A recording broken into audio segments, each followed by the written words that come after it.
Halo everyone, welcome back to Vios Booktube Channel. Sesuai dengan judulnya, hari ini aku mau ajak teman-teman semua untuk menyaksikan perjalanan aku membaca buku Keigo Higashino yang terbaru, yaitu Tragedi Pedang Keadilan. Terakhir kali aku baca buku Keigo Higashino itu kayaknya tahun lalu, buku Angsa dan Kelelawar, dan aku puas banget sama buku Angsa dan Kelelawar.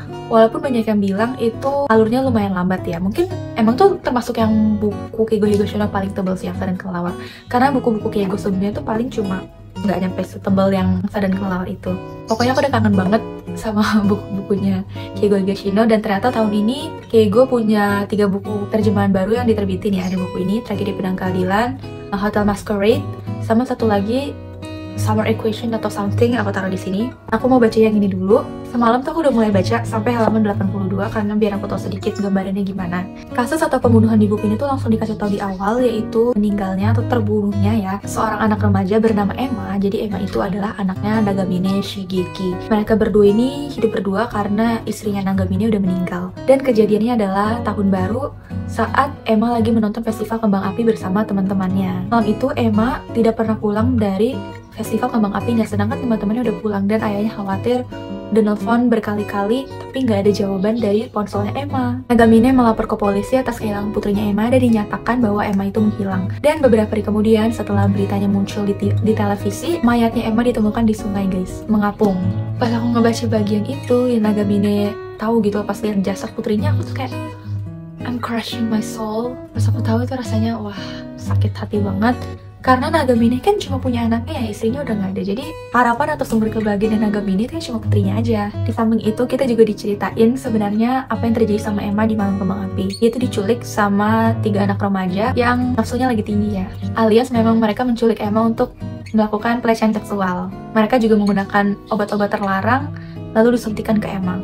Ada di bagian yang halaman 9, ini di awal banget jadi aku nggak spoiler ya. Ada 2 jenis yang dibawa Kaiji, salah satunya adalah chloroform. Entah bagaimana Kaiji mendapatkannya, tetapi menurut Kaiji ia sudah beberapa kali menggunakan obat itu untuk menyergap gadis-gadis. Setelah korban dibuat pingsan, ia bebas melakukan apa saja sesukanya. Ia bahkan menyiapkan lotion karena sulit memasukkan alat kelaminnya ke kelamin korban yang pingsan. Setelah selesai, ia segera kabur meninggalkan korban begitu saja di lokasi kejadian. Jadi para remaja ini memang udah sering ngelakuin hal ini dah. Jadi para remaja ini udah sering ngelakuin hal ini dan Emma bukan korban pertama mereka. Sambil menunggu penyelidikan polisi untuk mencari pelakunya, Nagamine malah dapat telepon misterius yang mengungkap nama lengkap dari pelaku dan di mana mereka tinggal. Telepon misterius ini nyuruh Nagamine untuk datang ke apartemen, di mana dalam apartemen itu dia bakal menemukan sesuatu. Semalam aku berhenti baca karena aku belum mau tahu apa yang ada dalam apartemen tersebut. Jadi aku baru mau tahu lengkapnya gimana. Jujur aku nggak siap sama apa yang akan ditemuin sama Nagamine. Karena kita sebagai pembaca kan udah lebih tahu duluan kan apa yang terjadi sama Emma dengan remaja lelaki tersebut. Jadi Nagamine lagi nemuin video di dalam apartemen itu dan sekarang dia lagi menyaksiin video tersebut.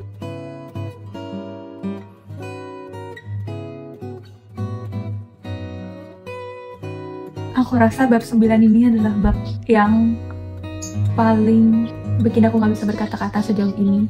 Nggak tahu sih, ini baru bab awal aja udah kayak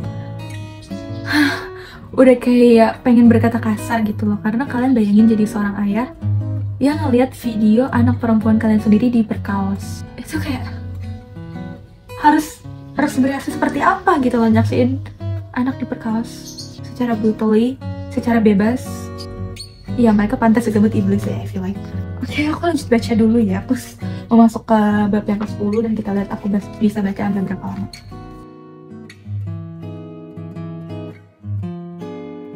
Aku cukup kaget memang melihat bagaimana Nagamine mengadili pelakunya. Cukup takut, cukup kaget, tapi nggak sekaget pas ngelihat video itu.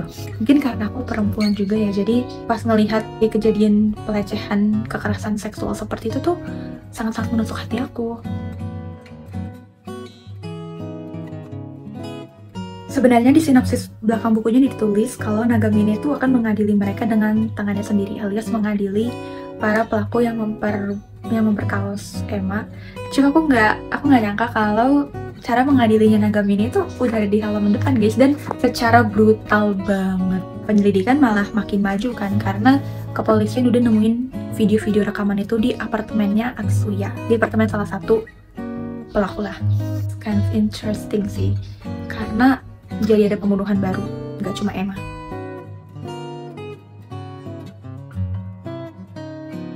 Bahkan kepolisian aja bilang mereka menyaksikan serentetan adegan pemerkosaan yang keji, menjijikan, dan tidak menyisakan sekeping pun rasa kemanusiaan. Polisi aja bisa bilang gitu, apalagi keluarga korban.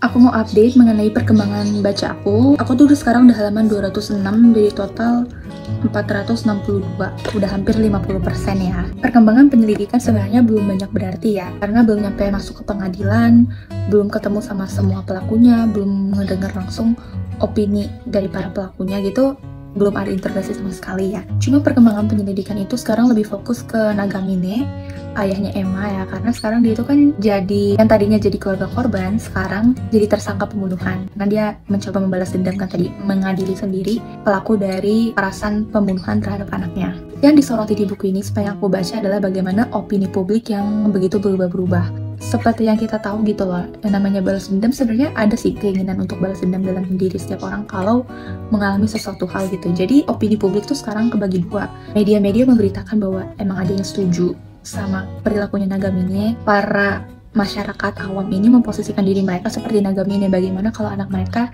yang terjadi tersangka pembunuhan ini, mungkin mereka akan melakukan hal yang sama, yaitu mengadili sendiri pelakunya. Tapi ada juga yang nggak setuju, karena ya mau biarpun pembunuhan itu tetap merupakan hal yang salah.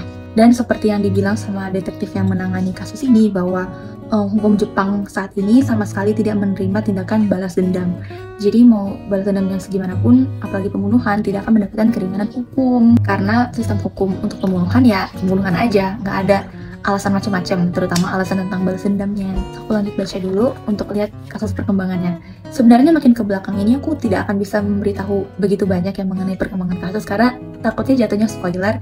Cuma aku harap yang aku jelaskan sebelum-sebelumnya tidak menjadi spoiler ya teman-teman. Selain dari penjelasan aku, masih banyak banget hal yang bisa kalian temukan di sini, proses penyelidikannya, emosi-emosi yang bakal kalian temukan dalam diri kalian pas baca ini. Selain kasus pembunuhannya sendiri yang bikin aku kesel, ternyata reaksi dari para orang tua mengenai pelakunya itu nggak kalah nyebelin, alias para ibu lelaki remaja yang menjadi pelaku dari pemerkosaan dan pembunuhannya Emma. Ya, ibu-ibu di sini tuh sangat nggak percaya kalau anaknya tuh bisa melakukan hal sekeji itu dan ngasih pembelaan berkali-kali ke para polisian. Padahal jelas-jelas ada bukti nyata, ada bukti videonya ditunjukin, tapi mereka kayak enggak, anak saya tuh anak baik. Itu tuh bener-bener, oh, wake up bro, wake up. Anak lu tuh gak sebaik yang lu pikirin. Anyway, detektif-detektif di buku ini belum pernah muncul di buku-buku sebelumnya ya. Alias ya detektif di buku ini adalah detektif yang baru. Detektif atau penyidik di buku ini tuh sekarang dibagi ke dalam dua, karena sekarang kasusnya ada dua kan. Pembunuhan Emma dan juga pembunuh dari pelaku kejahatannya Emma. Terus di sini markasnya ada dua, markas Giotto dan juga markas Nishirai. Itu juga dua-duanya lokasi yang baru yang sebelumnya Gigo Higashino belum pernah pakai.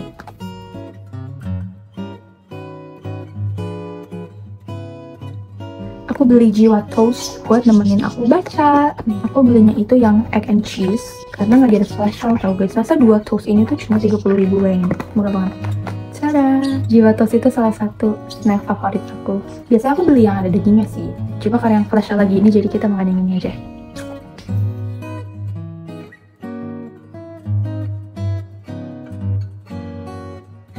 Seperti yang sudah bisa diduga, alur penyelidikan di buku ini tuh lumayan lama ya. Karena sampai sekarang pun pelaku yang kedua itu belum ketemu guys. Kayak lama banget sampai tahu akhirnya dia ada di mana. Pokoknya belum ketemu lah, bahkan lokasi persisnya aja tuh belum nggak tahu. Dan ada beberapa hal yang masih terjadi juga.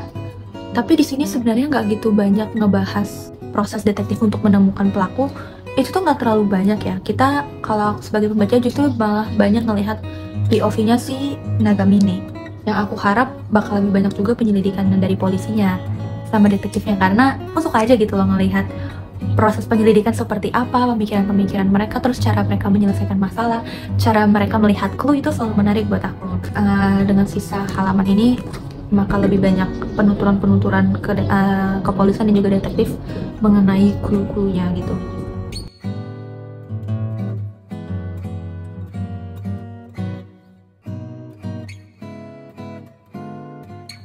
Halo guys, sekarang itu udah mau jam 10 dan aku baru aja pulang. Aku aku mau langsung lanjut baca ini lagi karena aku sebenarnya sekepo itu guys. Aku tuh nggak tenang kalau aku nggak nyelesain buku hari ini. Aku harus selesaiin buku ini malam ini juga. Terus sekarang udah di halaman 384, lihat. Bentar lagi selesai guys. Dan memang ini udah momen-momen menegangkan banget. Karena kepolisian pun udah hampir menemukan ya. Tapi belum sampai kepada titik itu. Tapi pokoknya ini tuh lagi halaman-halaman menegangkan dan kayak aku nggak tahu bakal ketahuan, bakal ketangkap or something. By the way, aku tuh lumayan bingung kenapa POV dari pelaku satu lagi yang belum ketangkap, si Kaiji itu tuh kenapa nggak dikasih tahu loh POV dia, kayak ada narasi tersendiri tentang dia tuh sama sekali nggak ada. Padahal aku sebagai pembaca yang paling aku kepo adalah kondisi dia sekarang tuh seperti apa. Cuma nggak diceritain, aku nggak tahu kenapa Kigo Higashino memutuskan untuk tidak memasukkan kondisi dia ke dalam buku ini. Tapi kayak bakal ada plot twist, soalnya sejauh yang aku baca aku tuh nggak menduga akan ada plot twist apa. Dan kayak alur dari penyelidikannya dari tadi sampai yang aku baca yang udah 380 halaman tuh cuma ya pengen nyari tahu keberadaan si Kaiji ini aja. Jadi aku nggak melihat ada benang merah apa yang akan dijadikan plot twist di ending buku ini.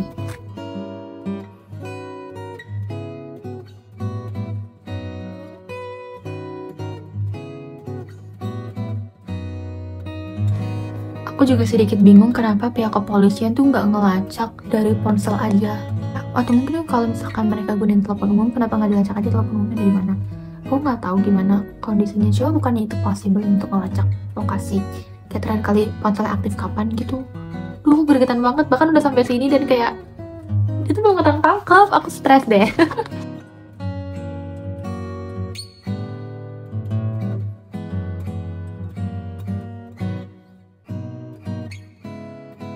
Akhirnya guys, yang aku tunggu-tunggu.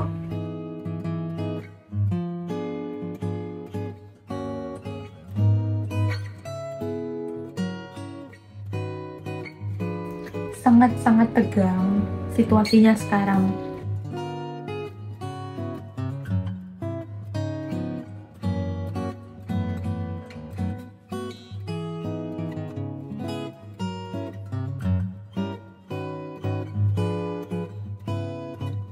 Aku udah selesai baca bukunya, barusan banget.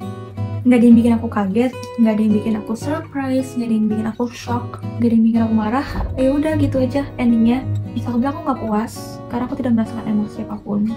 Kayak ya udahlah, udah aku expect juga gitu loh. Halo guys, ini udah keesokan harinya, jadi aku mau review secara lengkap bagaimana pengalaman dan pendapat aku mengenai buku Tragedi Pedang Keadilan. Aku baca buku ini termasuk yang singkat sekali ya, bahkan aku begadang sih menyelesaikan buku ini karena aku saking keponya pengen tahu bagaimana pelakunya diadili seperti apa. Tapi ini adalah buku Kigo Higashino paling mengecewakan yang pernah aku baca guys, karena sama sekali nggak ada plot twistnya di akhir. Bener-bener kayak ya udah, aku merasa sangat sia-sia membaca buku ini. Bukan sih, sebenarnya aku nggak sia-sia membaca buku ini karena aku suka banget dengan topik yang diangkat, raising awareness. Tapi aku nggak suka gitu loh, karena setelah banyaknya penyelidikan yang aku baca, kayak menunggu-nunggu nih sebenarnya pembalasan dendamnya Nagamine terhadap pelaku-pelaku ini tuh jadi atau enggak. Nah, aku sekecewa itu. Mungkin kalian udah bisa tebak endingnya seperti apa karena aku sekecewa ini ya. Buat temen-temen mungkin yang nyari buku Kigo Higashino yang seperti biasa dengan keunikan cara menyelidiki clue-clue, dengan kayak karakteristik dari para detektif atau kepolisian yang bertugas, hingga untuk menyelidiki motif apa sih atau pelakunya kayak gimana, itu kan biasa rumit tapi worth to read karena kita dapat hasilnya dan kita puas karena ada plot twist-nya. Jadi kalau teman-teman harapin tipe buku seperti itu, yang which is aku juga berekspektasi seperti itu ya, karena buku Kigo Higashino sekali lagi sebelum-sebelumnya seperti itu. Sekali lagi buku ini nggak gitu banyak tentang detektif-detektifannya, memang ada, tapi nggak sedetail, nggak se-wow, nggak se-yang aku kagum sama cara kepolisian untuk menelusuri clue-clue, nggak. Tapi lebih kepada nge-portray isu sosial yang terjadi di masyarakat, mungkin yang sekarang-sekarang ini sering terjadi, tentang kenakalan anak remaja, sekaligus menyindir hukum yang ada di Jepang, menyindir bagaimana sih keadilan seharusnya tuh ada untuk para korban dan untuk juga para pelakunya. Tapi mengesampingkan hal itu, aku sejujurnya suka memang sekali lagi sama gaya ceritanya Kigo Higashino untuk ngasih tahu perasaan-perasaan para tokoh di sini tuh sangat nyampe ke pembaca ya. Aku tetap suka, bukannya jelek, buku ini sama sekali nggak jelek, cuma aku kecewa dengan endingnya aja gitu loh. Tapi buku ini ya sangat-sangat menyayat hati aku, bikin aku berharap gitu loh bukunya. Buat temen-temen yang pengen baca buku ini sebenarnya boleh banget, topik yang diangkat sangat bagus ya, dan juga belum pernah aku nemuin di buku manapun yang ngangkat topik seperti ini. Mungkin ada kalau bagian kenakalan remajanya, tapi tidak sampai se ekstrim di buku ini. Jadi once again aku tetap suka dengan buku ini, hanya saja tidak puas dengan ending yang dicapai atau konsekuensi dalam buku ini. Jadi secara keseluruhan aku mau kasih buku ini 3 bintang dari 5 bintang. Ya netral aja ya, di tengah-tengah. Untuk teman-teman yang mau beli bukunya, aku juga taruh linknya di description box ya. Bye bye, sampai jumpa di reading vlog selanjutnya.